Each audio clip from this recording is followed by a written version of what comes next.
देश की सारी ताकत लगाती। कोई भी सांसद हो या किसी प्रदेश के मुख्यमंत्री हो, ऐसा नहीं था जो कर्नाटका में नहीं लगे। अब ये लग रहा था कि पासा पलट दे, लेकिन रिजल्ट क्या आया?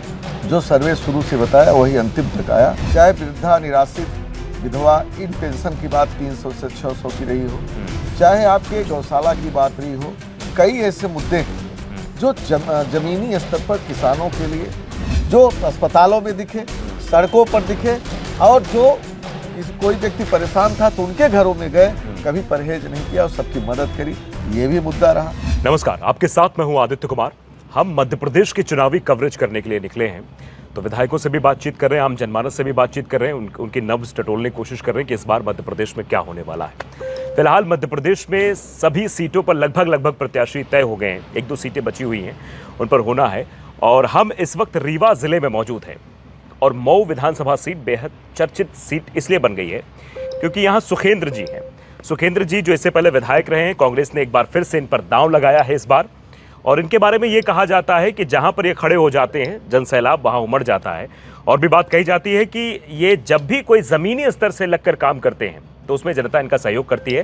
शायद 55,000 लोगों को लेकर इन्होंने जेल भरो आंदोलन भी किया था मऊ को ज़िला बनाने के लिए, और जो मऊ ज़िला बन भी गया है।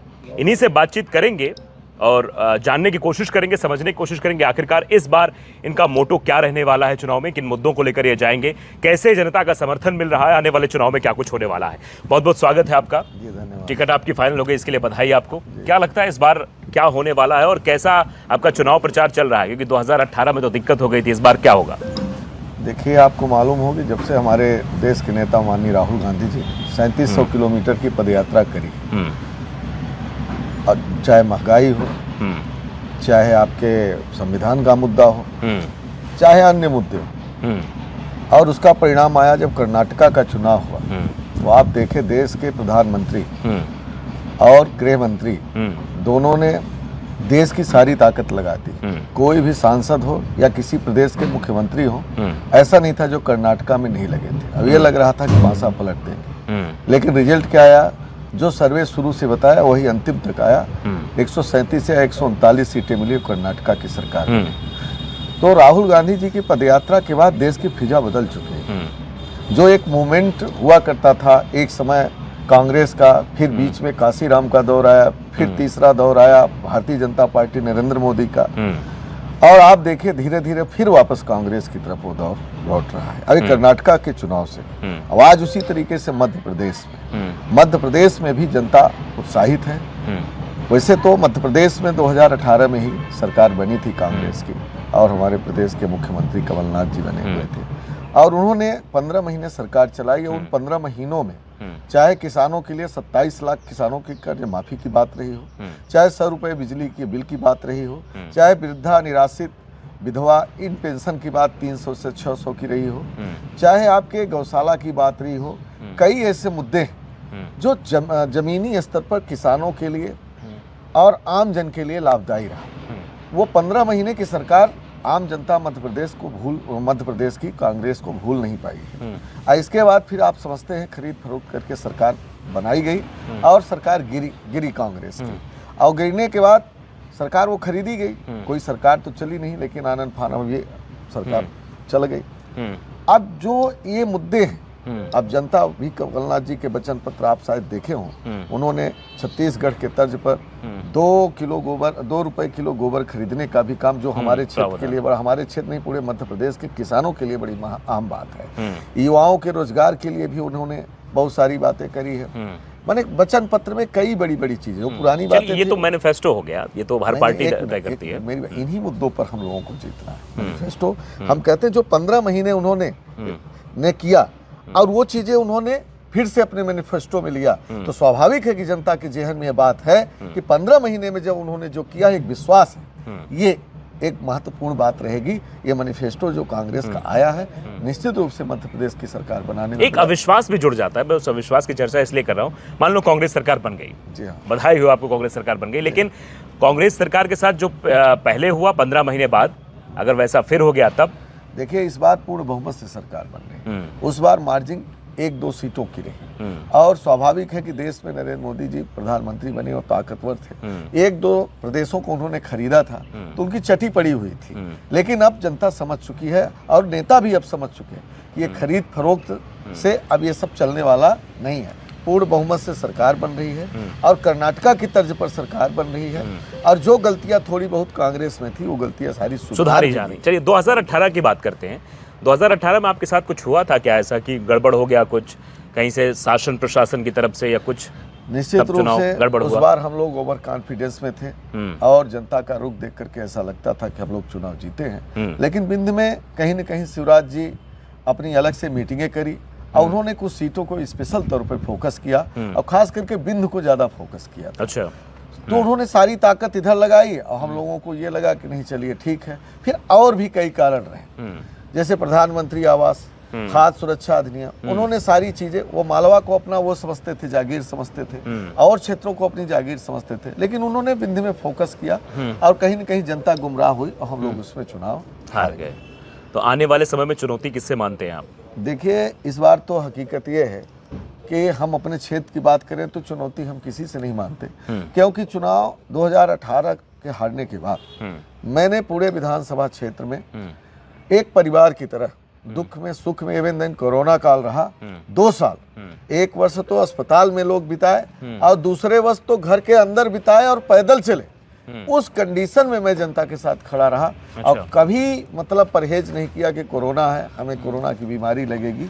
हाँ, नहीं, उस वक्त तो ये दौर चल रहा था कि रिश्तेदार के यहाँ नहीं पहुंच रहे थे, भाई भाई के यहाँ नहीं पहुंच रहा था, छूना पहुंच। लेकिन आप मऊगंज क्षेत्र में अगर किसी को फोन लगा करके पूछेंगे तो ये लोग कहेंगे कि रीवा जिले में सिर्फ सुखेंद्र सिंह मन्ना एक ऐसे व्यक्ति रहे जो अस्पतालों में दिखे, सड़कों पर दिखे, और जो कोई व्यक्ति परेशान था तो उनके घरों में गए, कभी परहेज नहीं किया और सबकी मदद करी। ये भी मुद्दा रहा। और बड़े बड़े मुद्दे जो हमारे पुराने थे, चाहे जिला का मुद्दा रहा हो, चाहे बाणसागर का मुद्दा रहा, हर मुद्दों की हमने लड़ाई भी लड़ी। एक आध दो और छोटे मोटे जो वहाँ के, ये 55,000 बार बार इंगित कर रहा है, 55,000 लोगों को लेकर आप पहुंचे, ये क्या है? ये जिले का मुद्दा रहा। और जब मैं विधायक था उस टाइम 2018 में, मैंने शिवराज जी मुख्यमंत्री थे, उनको कहा कि जब तक आप जिले की घोषणा नहीं करेंगे तो आपको मैं आने नहीं दूंगा। फिर वो आ नहीं पाए, 3 बारी उनका कार्यक्रम कैंसिल हुआ। अच्छा। हाँ, 3 बारी उनका कार्यक्रम। मतलब रीवा में दबदबा है आपका? हम दबदबा की बात मैं नहीं करता, ये जनता का आशीर्वाद है, इसे दबदबा नहीं कहते। अगर मैं मुद्दों पर खड़ा होता हूँ, जनता को ये विश्वास है तो जनता मेरे साथ खड़ी होती है। तो चाहे इसको आप दबदबा मानो और चाहे जनता का विश्वास मानो, चाहे जनता की ताकत मानो। तो जब 2001 कोरोना काल के बाद मैंने एक बड़ा आंदोलन किया जिले के मुद्दे को लेकर, उसमें 50,000 से ऊपर लोगों ने मेरे साथ गिरफ्तारी दी। अच्छा। और उस दबाव में आकर के कहीं न कहीं शिवराज जी को घोषणा करनी पड़ी जिले की। इस बात को जनता को मालूम है, इसलिए जनता खुद ही 50,000 खड़ी थी। जितना चुनाव में वोट चाहिए उतने लोग खड़े थे।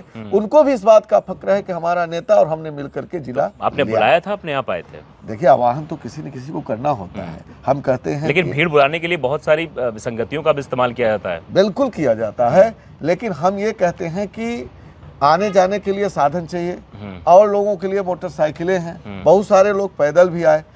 लोग फोन लगा करके कहते हैं कि कुछ गाड़ियों की व्यवस्था करिए। हम लोग कैसे आए, काफी दूरी है। अच्छा। वहाँ गाड़ियों की भी व्यवस्था की गई। लेकिन मैं समझता हूँ कि जब मुख्यमंत्री का और प्रधानमंत्री का कार्यक्रम होता है तो सिर्फ अधिकारी, कर्मचारी और साधन सुविधा की व्यवस्था की जाती है। उतने लोग वहाँ नहीं इकट्ठे होते जितना हम लोगों ने कम साधन सुविधा में उससे ज्यादा लोगों को इकट्ठा हुए हैं और जिला बनाने की घोषणा सरकार को करनी पड़ी। ये मैं आपको बताना चाहता हूं। जमीनी स्तर का नेता आपको कहा जाता है कि आप जमीन से जुड़े हुए हैं, कैसे कनेक्ट करते हैं जनता को, कैसे सब कर लेते हैं? विधायकी भी देखनी है, विधानसभा भी जाना रहता है।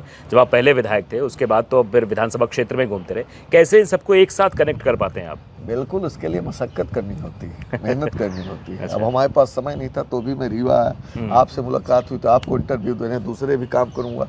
फिर यहाँ से निकलूंगा, जाएंगे कम से कम 40 पंडालों में जाएंगे, सबके प्रोग्राम फिक्स है। फिर 2 बजे 3 बजे घर पहुंचेंगे, फिर सुबह उठेंगे, फिर कम से कम 1000 आदमी को फिर डील करेंगे। चुनावी वर्ष है, फिर जाएंगे भगवान की पूजा करेंगे, फिर वहाँ से गाड़ी उठाएंगे, फिर फार्म डालने आएंगे, फिर वहाँ भी 4-6 हजार लोग आएंगे, वहाँ भी फार्म डलाने, उनको भी झेलेंगे, फिर पंडाल में जाएंगे, नवमी वो करना पड़ेगा। इसके लिए तो आप सोच ही नहीं सकते, ये उफ की बात नहीं है। चाहे जितना दर्द हो, जितनी तकलीफ हो, लेकिन मन में ये बात होती है कि वहाँ पहुँचना है। जब वहाँ पहुँच गए तब लगता है वहाँ पहुँचना है। ये दिमाग में नहीं रहता कि अब थक गए। मंत्री बनने की चाहत? ऐसी कोई बात नहीं। कभी भी मन में ये बात नहीं रही। जनता का विश्वास बना रहे और सबका आशीर्वाद बना रहे। बस जनप्रतिनिधि बने रहना चाहते हैं। बाकी मैं अगर विधायक रहता हूं तो लगता है मंत्री मंत्री सब मेरे सामने छोटे दिखते हैं। अच्छा, मतलब जनता का सपोर्ट भरपूर मिलता है आपको?